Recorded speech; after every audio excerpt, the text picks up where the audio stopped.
In the darkest corners of society, creatures exist that blur the lines between humanity and savagery. Serial killers, individuals who coldly murder multiple people. But what drives a human being to become such a monstrous creature? This is a question that has puzzled humanity for centuries. In this video, we will seek answers to this question. From psychological factors to environmental and social influences, we will explore it all. Have you ever wondered why some people commit such horrific crimes? You might imagine that serial killers are beings born to kill, but the reality is much more complex. In this video, we will delve into the minds of these individuals to understand what factors contribute to their transformation into ruthless killers. Why is this topic important? Understanding the reasons behind serial killings not only helps us comprehend this phenomenon better, but can also aid in preventing such crimes. By identifying risk factors, we can take necessary steps to assist those who may be at risk. In this video, Criminal Look YouTube channel will answer the following questions. What factors contribute to becoming a serial killer? Do serial killers share common traits?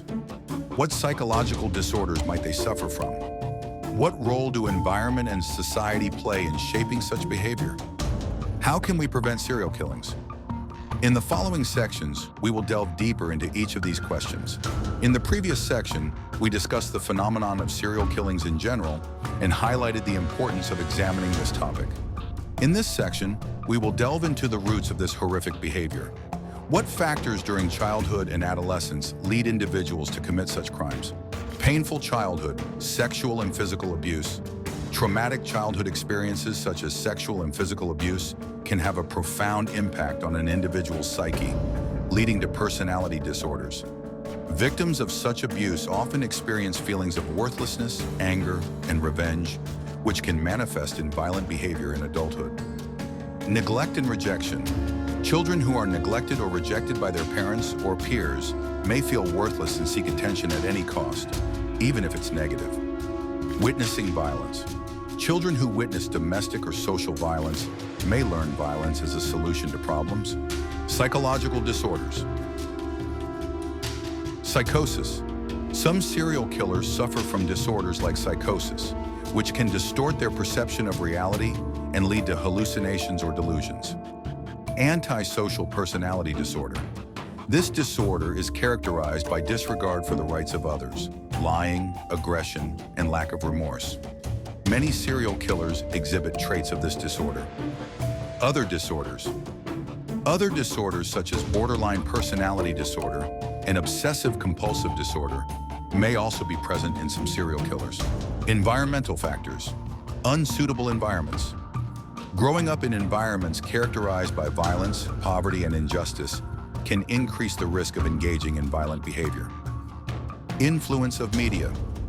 Some experts believe that exposure to violence in media can influence individuals' behavior, especially adolescents. Peer groups.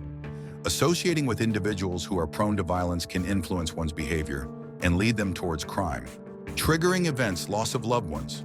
The death of a loved one or rejection by someone they care about can cause intense emotions like anger, sadness, and grief, which in some cases may lead to violence. Repeated failures. Repeated failures in personal or professional life can create feelings of inferiority and revenge. In the previous sections, we examined the beginnings that can turn a person into a serial killer. In this section, we will delve into the psychological reasons behind this horrific behavior. What disorders and personality traits might serial killers possess? Criminal psychology, antisocial personality. Many serial killers exhibit traits of antisocial personality, characterized by disregard for the rights of others, lying, aggression, lack of remorse, and an inability to form lasting relationships. Need for control. Some serial killers have a strong need for control and power. They may experience a sense of power and control over others through murder. Enjoyment of cruelty. Some serial killers derive pleasure from tormenting and harming others. They may enjoy watching their victims suffer. Various theories. Tension release theory. This theory suggests that individuals with antisocial personalities resort to violence due to their inability to control their emotions. Social learning theory. This theory proposes that individuals learn violent behavior through observation and imitation of others. Biological theory. Some researchers believe that biological factors, such as brain abnormalities, may play a role in the development of violent behavior. Case studies: Ted Bundy. One of the most notorious serial killers, Ted Bundy, had an antisocial personality and suffered from psychosis.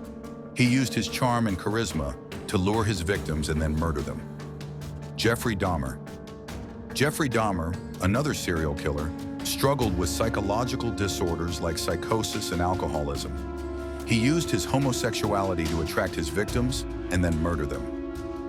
Aileen Wuornos. Aileen Wuornos, a female serial killer, suffered from borderline personality disorder. She used deception and seduction to lure older men and then murder them. Up until now, we have explored the psychological reasons and origins of violent behavior in serial killers. In this section, we will delve into their daily lives and ultimate fates. Serial killers may appear ordinary on the surface, but their inner lives are filled with complexity and darkness. Daily lives, dual personalities. Many serial killers present themselves as calm, cool, and even charming to others. They can easily connect with people and gain their trust. However, within, they harbor a dark and violent world. Fascination with death. Serial killers often have an interest in death and related topics. They may be drawn to dark art, horror films, or crime news, collecting souvenirs. Some serial killers keep body parts of their victims as souvenirs. This behavior indicates a psychological disorder known as necrophilia rituals. Many serial killers perform certain rituals before or after committing murders. These rituals may involve using specific objects, reciting prayers, or engaging in sexual acts. Arrest and trial. Tracking and arrest. Catching serial killers can be extremely challenging. They are often intelligent and cunning, able to cover their tracks effectively. However, advancements in technology and forensic techniques have made it easier to identify and apprehend them. Trial and punishment. Serial killers are typically sentenced to life imprisonment or the death penalty. In some cases, they may be committed to mental hospitals due to psychological disorders. Ultimate fates: suicide. Some serial killers commit suicide before being arrested or while in prison. Natural death. Others die of natural causes in prison or after release. Execution. In some countries, serial killers are executed. At the end of this section, tell your viewers that understanding serial killers and the reasons behind their behavior can help us prevent such crimes. This section is just a sample, and you can modify it according to your preferences and needs. Do you want to discuss methods of preventing serial killings further? Please feel free to ask any questions or suggestions you may have.